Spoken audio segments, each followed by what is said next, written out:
Hello friends, welcome to Divya's time. நான் உங்கள் திவ்யா. இன்றைக்கி நம்ம பார்க்க போகிறது சூப்பரான ஒரு கூட்டாஞ்சோறு ரெசிபி. அதுக்கு ஸ்டவ் ஆன் பண்ணி 1 டீஸ்பூன் நெய்யும் 1 டீஸ்பூன் எண்ணெயை விட்டு சூடாக்கிக்கோங்க. ரெண்டுமே சூடான உடனே 3 பச்சை மிளகாவை நீள் வாக்கில் கட் பண்ணி வச்சுருக்கேன். ஒரு 20 அளவுக்கு சின்ன வெங்காயத்தை குறுக்க கட் பண்ணி வச்சுருக்கேன். அதே ரெண்டையும் போட்டு வதக்கிக்கோங்க. நெக்ஸ்ட் இதுக்கு என்னென்ன காய்கறி ஆட் பண்ணலான்னா, நான் என்னென்ன ஆட் பண்ணுறேன்னா அவரைக்காய், பீன்ஸு, உருளைக்கிழங்கு, கேரட், முள்ளங்கி, இது கூட நீங்கள் கத்திரிக்காய், பீக்கங்காய், பூசணிக்காய் இது போன்ற நாட்டு காய்களையும் சேர்த்துக்கலாம். சேர்த்தா இன்னமுமே டேஸ்ட்டாக இருக்கும். நெக்ஸ்ட்டு தக்காளி, ஒரு 2 பெரிய சைஸ் அளவுக்கு தக்காளி எடுத்து இதில் போட்டிருக்கேன். நல்லா வதங்கட்டும். இது கொஞ்சம் வதங்கினோடனே நம்ம கட் பண்ணி வச்சுருக்க காயை உள்ளே போட்டு கிண்டிக்கோங்க. இப்போ இதுக்கு 1 டீஸ்பூன் அளவுக்கு மஞ்சப்பொடி, மல்லிப்பொடி, மிளகாப்பொடி, 2 டீஸ்பூன் அளவுக்கு சாம்பார் பொடி போட்டு கிண்டி விட்டுக்கோங்க. தேவையான அளவு உப்பு போட்டுக்கோங்க.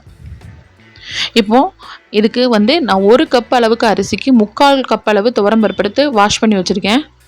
இந்த 1.25 கப் அளவுக்கு நம்ம 3 கப் அளவு தண்ணி விடணும். 1.25 கப் அளவு அரிசியும் பருப்பும் போட்டாச்சு. அதுக்கு அளந்து வச்ச தண்ணி 3 கப்பு விட்டுருக்கேன். தண்ணி விட்டுட்டு குக்கரை மூடிட்டு ஒரு 5 விசில் வச்சு எடுத்துக்கோங்க.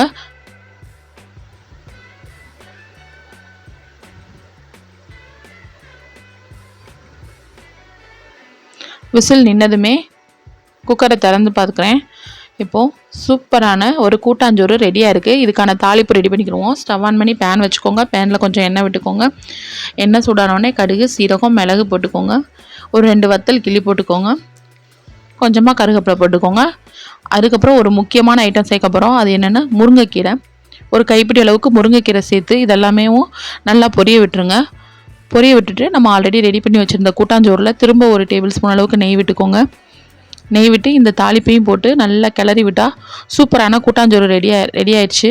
இதை நீங்கள் செஞ்சு பாருங்கள். நல்லா இருந்தால் நம்ம சேனலை சப்ஸ்கிரைப் பண்ணிக்கோங்க. ஹெல்த்தியானதும் கூட எல்லா காய்கறியும் நம்ம போடுறதுனால. பாருங்கள், செம்மையாக கூட்டாஞ்சோறு ரெடி. இதுக்கு ஒரு கத்திரிக்காய் தொக்கு, கொஞ்சமாக உருளைக்கிழங்கு பொரியல், அது கூட கொஞ்சமாக ஊறுகாய், பூண்டு ஊறுகாய் வச்சு சாப்பிட்டா செம்ம அல்டிமேட் டேஸ்ட்டில் இருக்கும். ட்ரை பண்ணுங்கள். Thank you for watching. Bye bye.